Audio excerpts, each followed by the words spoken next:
Good afternoon student, कैसे हो आप लोग। उम्मीद करते हैं कि आप लोग पढ़ाई बहुत अच्छी चलती होगी। इससे पहले हम लोग जो है वो सॉइल्स से रिलेटेड जितना भी टॉपिक था, जो बेसिक था, जो आपके बुक में नहीं दिया हुआ था, वो सब चीज़ हम लोग सारे डिस्कस कर चुके थे। हम लोग ये डिस्कस कर लिए थे कि एलुवियल सॉइल होता क्या है, ये उसके बाद ब्लैक सॉइल होता क्या है, रेड एंड येलो सॉइल होता क्या है, उसके बाद लैटराइट सॉइल होता क्या है, एरिड एंड डिजर्ट सॉइल होता क्या है, फॉरेस्ट सॉइल होता क्या है। ये सब इस तरह के सॉइल्स जो है ये आपके बुक में नहीं दिया हुआ था। तो इस सारे सॉइल्स के बारे में हम लोग ऑलरेडी कल डिस्कस कर चुके थे। ओके, आज जो है वो आपके बुक के अंदर का जो बेसिक पार्ट सब है वो सारी चीज़ हम लोग आज डिस्कस कर लेंगे। ओके, तो उम्मीद करते हैं कि आपको एलुवियल सॉइल, उसके बाद black soil, red and yellow soil, arid and desert soil, उससे बाद फॉरेस्ट सॉइल, ये सारी सॉइल आपको बहुत ही अच्छी तरीके से समझ में आ गया होगा।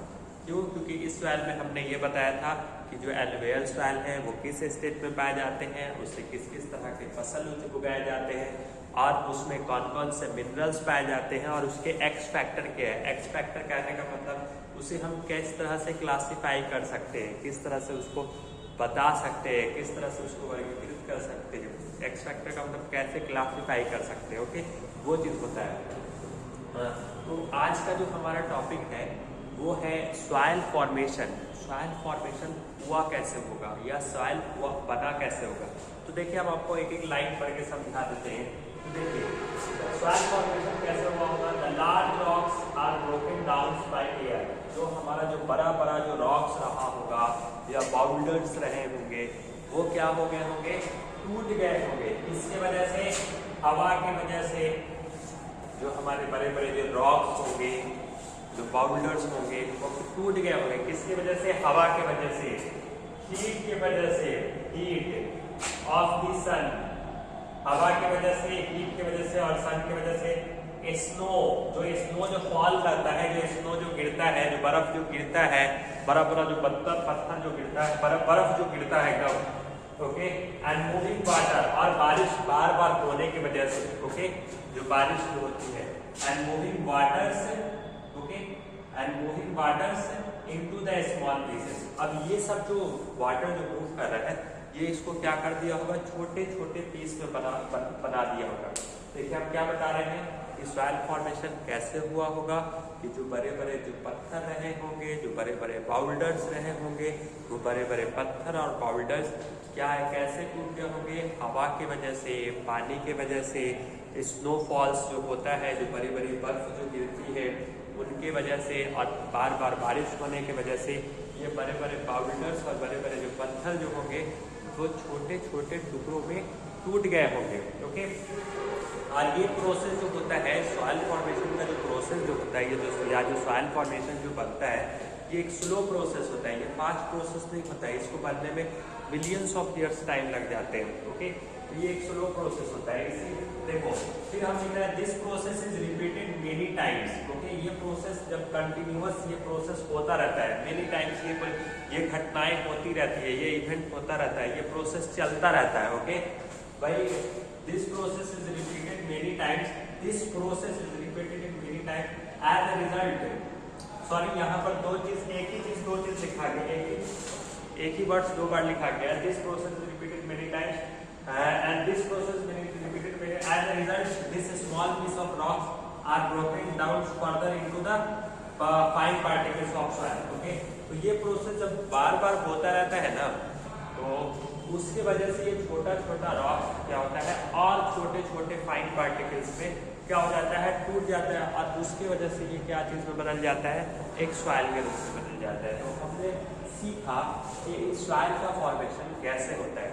तो सॉइल के फॉर्मेशन का कंसेप्ट क्या है कि जो बड़े पत्थर होंगे या बाउल्डर्स होंगे वो तेज हवाओं की वजह से या तेज बारिश होने की वजह से, बड़े स्नोफॉल्स गिरने के वजह से, ओके, गिरने के वजह से ये छोटे स्मॉल पीस ऑफ स्टोन में टूट गए होंगे या छोटे पिबल्स के रूप में, कंकर के रूप में टूट गए होंगे।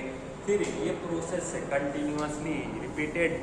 कंटिन्यूअसली बार जब होता रहता है तो ये और छोटे छोटे फाइन पार्टिकल्स के रूप में क्या हो जाते हैं, बदल जाते हैं। तो इस तरह से ये किस चीज़ में बदल जाता है, सॉइल के रूप में बदल जाता है। ओके, तो ओवरऑल सॉइल कैसे बनता है ये चीज़ को हम लोगों ने अच्छी तरीके से सीख लिया। मुझे नहीं लगता है कि सॉइल फॉर्मेशन में आप लोगों को कोई दिक्कत हुआ होगा। ओके, सॉइल फॉर्मेशन समझ में आ गया, चलिए अच्छी बात है। अब देखिए लेयर ऑफ सॉइल, सॉइल के कितने लेयर होते हैं, तो सॉइल के 3 लेयर होते हैं। फर्स्ट लेयर क्या होता है, टॉप सॉइल होता है। सेकेंड लेयर क्या होता है, सब सॉइल होता है। थर्ड लेयर क्या होता है, बेड रॉक्स होता है। ओके, 3 लेयर ऑफ सॉइल होते हैं।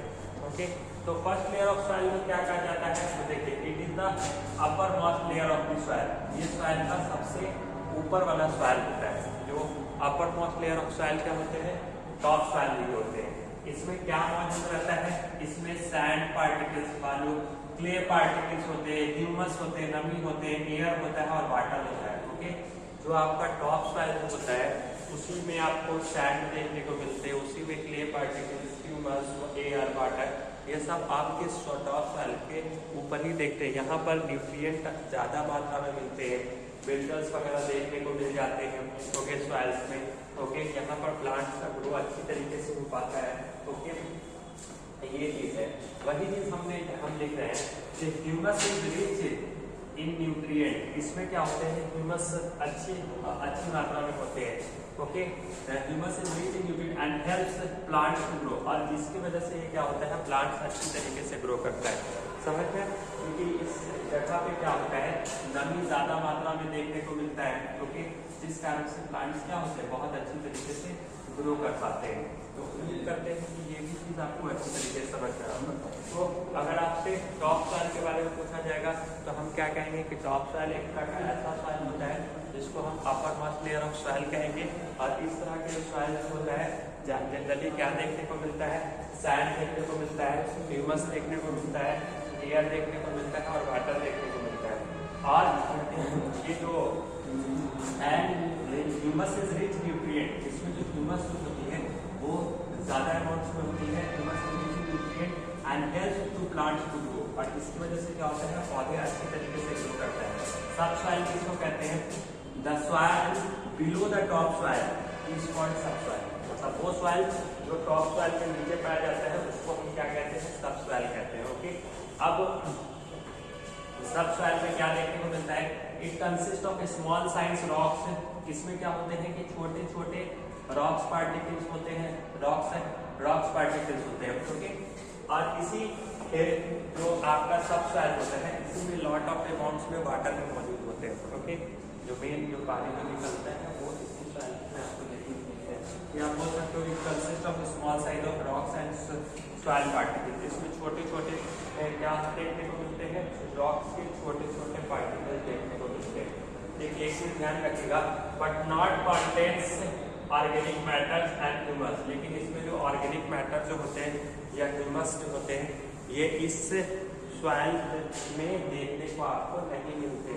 ओके, तो सब सॉइल समझ में आ गया, टॉप सॉइल समझ में आ गया कि जो हमारे सॉइल का जो upper most layer of soil होता है उसको हम क्या कहते हैं, टॉप सॉइल कहते हैं। और जो आपका टॉप सॉइल होता है उसी में क्या होता है, सैंड होता है, क्ले होता है, उसके बाद ह्यूमस होता है, एयर होता है, वाटर होता है, सिल्ट होता है। ये सब आपके टॉप सॉइल में ही आपको देखने को मिलेगा। ओके, तीसरा चीज़ क्या है, जो ह्यूमस होती है, यहाँ पर जो टॉप सॉइल होता है यहाँ पर ह्यूमस ज़्यादा मात्रा में देखने को मिलता है, न्यूट्रिएंट ह्यूमस ज़्यादा रहता है, मिनरल्स भी ज़्यादा देखने को मिलता है, जिस कारण से मिट्टी ज़्यादा फर्टाइल हो जाता है और यहाँ पर से प्लांट्स का ग्रो अच्छी तरीके से हो पाता है। ओके, ये चीज़ है। और सब सॉइल क्या होता है, जो टॉप सॉइल के जस्ट बिलो जाइएगा तो वो क्या होगा, सब सॉइल होगा। और सब सॉइल में जनरली क्या होते हैं, छोटे से स्मॉल साइज में रॉक्स एंड सॉइल पार्टिकल्स क्या होते हैं, मौजूद होते हैं।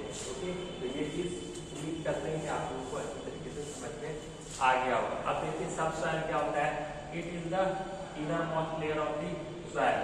जो सब सॉइल में होता है ये हमारा सबसे अंदरूनी लेयर ऑफ सॉइल होता है। ओके, और इसमें क्या होता है, solid rocks is present in this layer. जो सॉलिड रॉक्स जो होते हैं वो इसी लेयर में क्या होते हैं, मौजूद होते हैं।